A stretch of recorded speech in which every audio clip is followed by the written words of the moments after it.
Senang presiden, coba lagi. Bikin program lagi lebih agresif. Ini sepak bola penting, karena sepak bola adalah harga diri bangsa dan rakyat Indonesia. Tapi kami tidak setuju lagi kalau ini terus-menerus. Presiden ingin memastikan kesejahteraan atlet itu menjadi prioritas. Pelatih anyar Timnas Indonesia John Hartman berpotensi menambah pemain naturalisasi untuk memperkuat skuad Garuda. Kita stop aja dulu untuk pemain naturalisasinya. Kenapa? Nggak ada gunanya. Sebab menurutnya pemain yang memiliki pengalaman di 5 liga top dunia sangat dibutuhkan untuk bersaing di level tertinggi. Seperti diketahui, PSSI sempat menaturalisasi cukup banyak pemain keturunan Belanda di era kepelatihan Shin Tae-yong hingga Patrick Kluivert.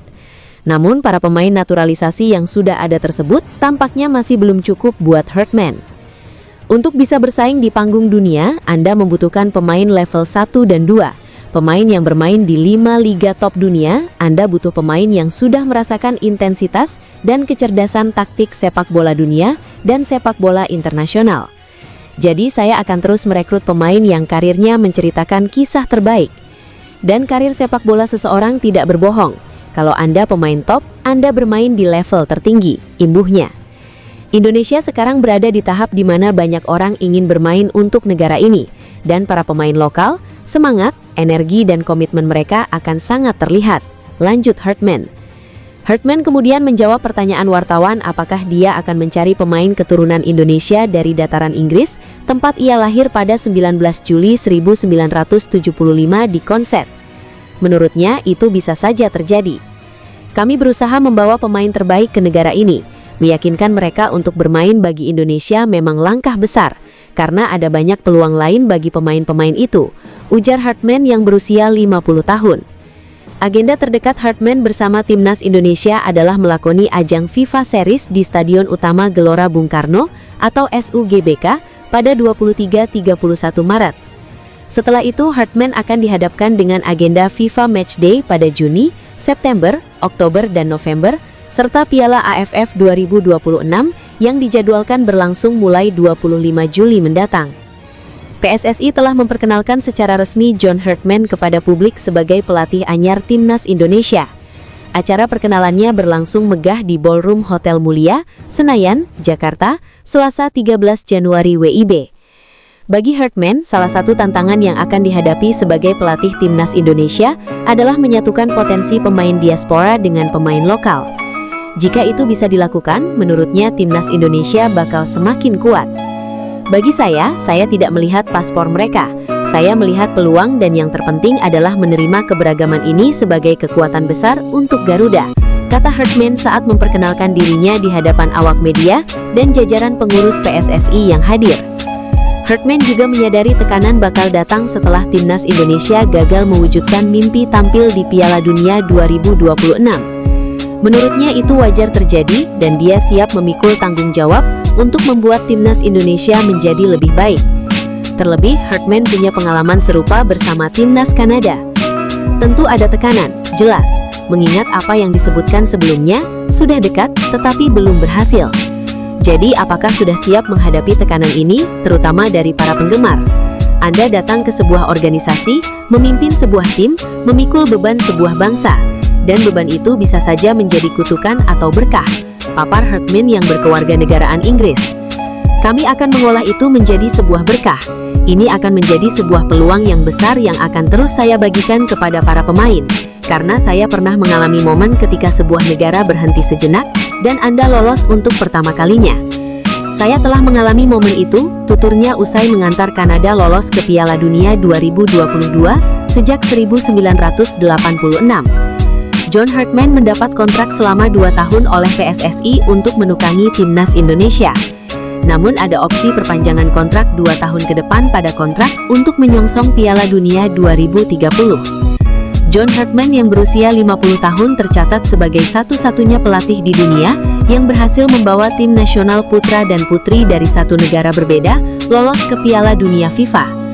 Bersama timnas putri Selandia Baru, John Hartman tampil di Piala Dunia 2007 dan 2011 dan mencetak sejarah dengan meraih 2 medali perunggu Olimpiade secara beruntun pada 2012 dan 2016.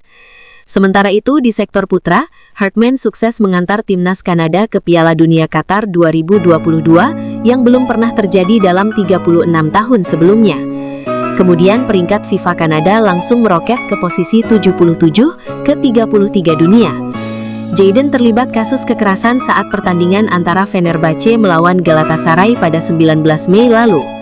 Selain itu ada Mert Yandas dan 3 terdakwa lain yang dijatuhi hukuman penjara selama 1 tahun, 4 bulan dan 14 hari. Derby kedua tim ini memang selalu berjalan panas melihat rivalitas yang sudah terjaga lama. Masalah bermula saat Jayden dan rekan timnya ingin menampilkan spanduk setelah mengalahkan rival. Aksi ini sempat dihentikan oleh pihak keamanan dan perkelahian akhirnya pecah. Satu korban adalah Direktur Stadion Ali Celikiran yang mengalami luka parah setelah kejadian tersebut. Laporan Football Primer menyebutkan bahwa Celikiran mengalami luka parah dengan patah leher. Beberapa pihak dari kubu Fenerbahce juga mendapatkan hukuman penjara seperti Jayden atas masalah ini. Celikiran mengalami patah leher selama perkelahian. Selain Oosterwolde dan Yandas, mantan dokter klub Fenerbahce Ertuğrul Karanlık, mantan direktur Fenerbahce Hulusi Belgu, dan Emre Kartal atau putra pelatih Ismail Kartal juga diadili. Mereka menerima hukuman percobaan yang sama dengan Oosterwolde dan Yandas, tulisnya. Dari hasil sidang disebutkan bahwa pemain dan staf Fenerbahce sengaja melakukan penganiayaan ini. Di pengadilan diputuskan bahwa kelima orang tersebut bertindak bersama-sama dan Celikiran ditendang dan dipukul. Belgu, mantan direktur Fenerbahce, juga menarik rambut direktur stadion. Jaksa penuntut umum Turki menuntut hukuman penjara 2 tahun 3 bulan hingga 6 tahun 9 bulan. Hartman sempat menyatakan akan terbang ke Eropa untuk mencari pemain potensial untuk timnas Indonesia. Secara tegas, dia ingin mencari pemain yang memiliki kualitas untuk menambah komposisi skuad Garuda. Dari kualitas, Jayden memiliki pengalaman yang baik dan sempat membela Parma dan Twente FC. Dengan masalah ini, kecil kemungkinan pemain berusia 24 tahun ini akan diusahakan membela timnas. Tentunya misi pencarian akan segera berlanjut demi ambisi besar timnas di era baru ini. Kehadiran John Hartman sebagai pelatih baru timnas Indonesia langsung memantik ekspektasi besar publik sepak bola nasional. Tak hanya soal taktik dan pembentukan tim, Hartman kini juga didorong untuk berperan aktif melobi PSSI agar mempercepat proses naturalisasi pemain keturunan demi memperkuat skuad Garuda. Sorotan utama tertuju pada 5 pemain keturunan yang dinilai punya kualitas mumpuni untuk mendongkrak level timnas Indonesia, bahkan bersaing di level Asia. Nama-nama tersebut ramai diperbincangkan warganet. Dengan John Hartman bergabung sebagai pelatih timnas Indonesia, apakah peluang naturalisasi pemain keturunan semakin terbuka? Mungkinkah Hartman melobi kapten timnas Jerman U20, Laurin Ulrich? Tulis akun tersebut. Satu lagi pemain keturunan Indonesia yang cukup layak untuk dipantau oleh PSSI. Pemain satu ini berkarir di negara Erling Haaland, Norwegia. And the Erling we talk to now, the Erling we see is this humble Erling. Tidak hanya numpang lewat di Norwegia, pemain keturunan Indonesia ini bahkan bak Erling Haaland yang rajin mencetak gol. Bahkan dari catatan Football.no, pemain keturunan Indonesia itu sudah mencetak 32 gol selama bermain di Norwegia. Pemain itu bernama Gede Aditya Dharma Swardika. Dari namanya, kita tentu bisa menebak asalnya. Ya, Aditya merupakan orang asli Bali. Ayah dan ibunya merupakan orang Bali. Namun dilansir dari sejumlah sumber, Aditya saat ini memiliki kewarganegaraan Norwegia. Ia kelahiran 24 Januari 2010, yang artinya Aditya masih berusia 15 tahun. Orang tua saya dari Indonesia, tapi saya lahir di Norwegia, kata Aditya seperti dikutip. Aditya saat ini berkarir di klub Norwegia, Arvoll IL. Aditya di musim 2024-2025 sempat dimainkan di 8 pertandingan tim futsal Arvoll 3. Di musim yang sama, pemain bernomor punggung 18 itu juga diperbantukan di tim futsal klub tersebut dan sudah mencetak 2 gol dari 6 pertandingan. Pada musim 2024, Aditya yang masih tercatat sebagai pemain di tim U15 Arvoll mencatatkan 15 pertandingan dan mencetak 1 gol. Gol tersebut ia cetaknya saat tim U15 Arvoll menang 8-0 atas Forward pada 12 Mei 2024. Jika merunut dari torehan gol yang dicetaknya di Norwegia, paling banyak dicetak Aditya saat ia membela tim futsal Arvoll. Gaya main Gede Aditya cukup impresif sebagai seorang winger. Salah satu video yang diunggah akun Instagram memperlihatkan bagaimana skill Aditya menggiring bola. Ia memiliki kecepatan cukup baik sebagai seorang winger. Ia cerdas menempatkan posisi dan tahu skema permainan menyerang. Hartman kemungkinan tidak akan memanggil pemain naturalisasi baru untuk menghadapi FIFA Series 2026. John Hartman juga kabarnya tidak akan menambal absensi Tom Haye dan Shane Patinama yang berhalangan tampil akibat hukuman FIFA dengan melakukan proses naturalisasi pemain anyar. Arya Sinulinga, anggota Exco PSSI, menyatakan bahwa John Hartman tampaknya lebih memilih untuk mengenali para pemain yang sudah ada di timnas Indonesia saat ini. Pelatih asal Inggris ini diketahui sedang aktif memantau pertandingan di Super League 2025-2026 serta klub-klub yang menampung pemain timnas Indonesia di Eropa. Menurut Arya Sinulinga, mendatangkan pemain baru saat ini dianggap kurang relevan.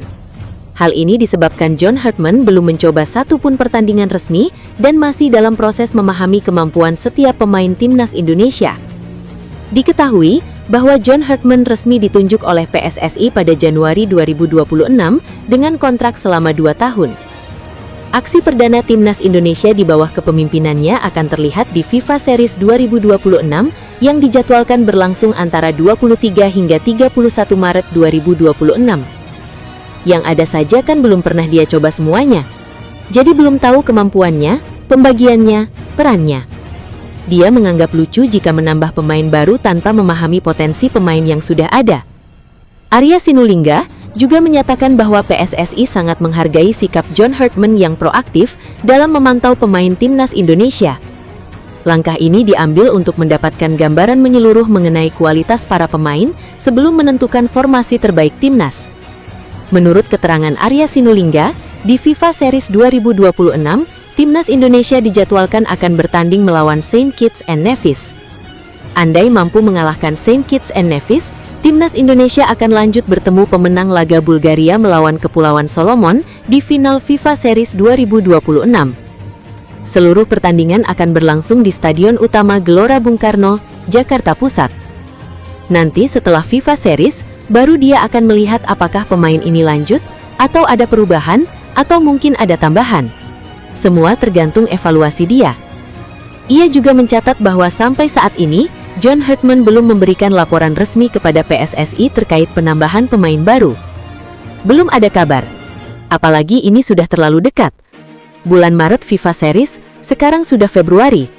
Terlalu dekat untuk melakukan naturalisasi, ungkapnya. Anggota Komite Eksekutif PSSI, Arya Sinulinga, mengkonfirmasi lawan yang akan dihadapi timnas Indonesia dalam FIFA Series 2026 yang akan digelar pada 23 sampai 31 Maret 2026. Timnas Indonesia menjadi salah satu penyelenggara FIFA Series 2026.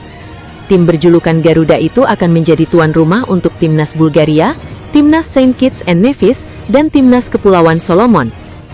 Berkaca dari FIFA Series sebelumnya pada 2024, setiap negara bermain 2 kali. Formatnya berhadapan di babak semifinal, perebutan tempat ketiga dan final. Arya mengatakan bahwa timnas Indonesia akan lebih dulu melawan Saint Kitts and Nevis di FIFA Series Maret 2026, yang bakal berlangsung di Stadion Utama Gelora Bung Karno, Jakarta Pusat. Sementara 2 negara lainnya, Bulgaria dan Kepulauan Solomon juga akan berduel. Pemenang dari 2 pertandingan itu kemungkinan akan bentrok di final atau partai terakhir FIFA Series Maret 2026. Untuk yang pertama, timnas Indonesia bakal menghadapi Saint Kitts and Nevis. Nah, mungkin itu, ujar Arya. Arya tidak menyanggah skenario di atas terhadap format FIFA Series 2026, meskipun sampai dengan saat ini, FIFA belum mempublikasikan mekanismenya.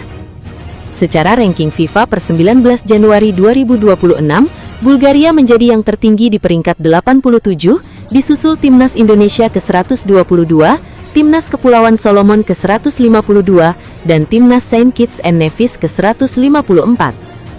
FIFA Series 2026 juga akan menjadi debut John Hartman sebagai pelatih timnas Indonesia setelah diresmikan sebagai pengganti Patrick Kluivert pada awal Januari tahun ini. Timnas Indonesia dipastikan menghadapi Saint Kitts and Nevis pada laga pembuka FIFA Series 2026 yang digelar di Stadion Utama Gelora Bung Karno, Jakarta akhir Maret mendatang. PSSI mengkonfirmasi Indonesia menjadi salah satu tuan rumah ajang ini. Selain Saint Kitts and Nevis, tim yang akan bertanding di Indonesia adalah Bulgaria dan Kepulauan Solomon.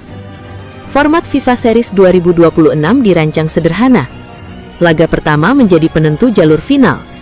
Tim yang menang di laga awal otomatis melaju ke final, sedangkan yang kalah bertarung untuk perebutan tempat ketiga. Timnas Indonesia akan lebih dulu melawan Saint Kitts and Nevis, sementara Bulgaria akan bertemu Kepulauan Solomon. Pemenang dari dua pertandingan ini akan saling bentrok di final, menghadirkan laga yang menentukan gelar juara. Sepertinya kami akan melawan Saint Kitts and Nevis, lalu Bulgaria bertemu Kepulauan Solomon. Pemenangnya nanti akan bertemu di final, ujar Arya Sinulinga, anggota eksekutif Komite PSSI, Selasa 10 Februari 2026. FIFA Series 2026 juga menjadi momen penting karena menandai debut John Hartman sebagai pelatih timnas Indonesia. Hartman baru saja kembali dari Eropa setelah mengunjungi sejumlah klub Super League untuk mempelajari kondisi pemain Indonesia yang tersebar di benua biru. Arya menambahkan, Hartman akan membawa masukan strategis dari pengamatan klub-klub Eropa untuk diterapkan di timnas Indonesia. Pendekatan ini diharapkan meningkatkan kualitas permainan Garuda di FIFA Series 2026. Ajang ini menjadi uji coba sekaligus panggung internasional bagi Garuda untuk melihat performa pemain secara langsung, menyesuaikan taktik, dan membangun chemistry tim sebelum menghadapi pertandingan resmi berikutnya.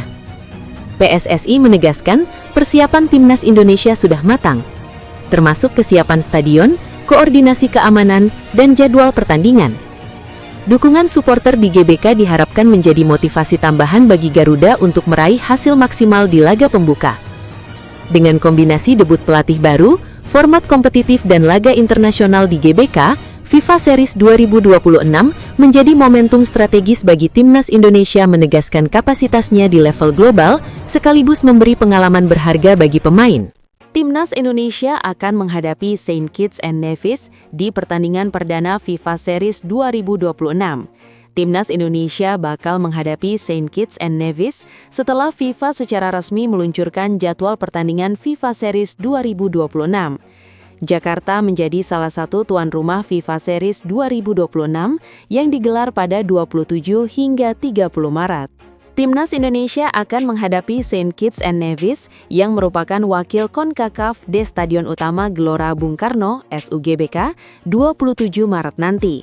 Terkait sang calon lawan, Ketua Umum PSSI Erick Thohir menyoroti gaya permainan mereka. Ia mengatakan tim tersebut akan memainkan gaya Inggris. Di pertandingan pertama, Indonesia akan melawan Saint Kitts and Nevis.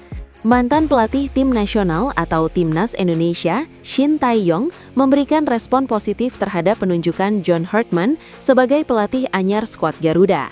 Pernyataan ini disampaikan Shin Tae-yong dalam sebuah jumpa pers di Jakarta Selatan pada Jumat, 20 Februari 2026, menyoroti iklim positif yang kini menyelimuti Timnas Indonesia dan potensi besar di bawah kepemimpinan Hartman. Menurut Shin Tae-yong, suasana di tubuh Timnas Indonesia saat ini telah berubah menjadi sangat baik.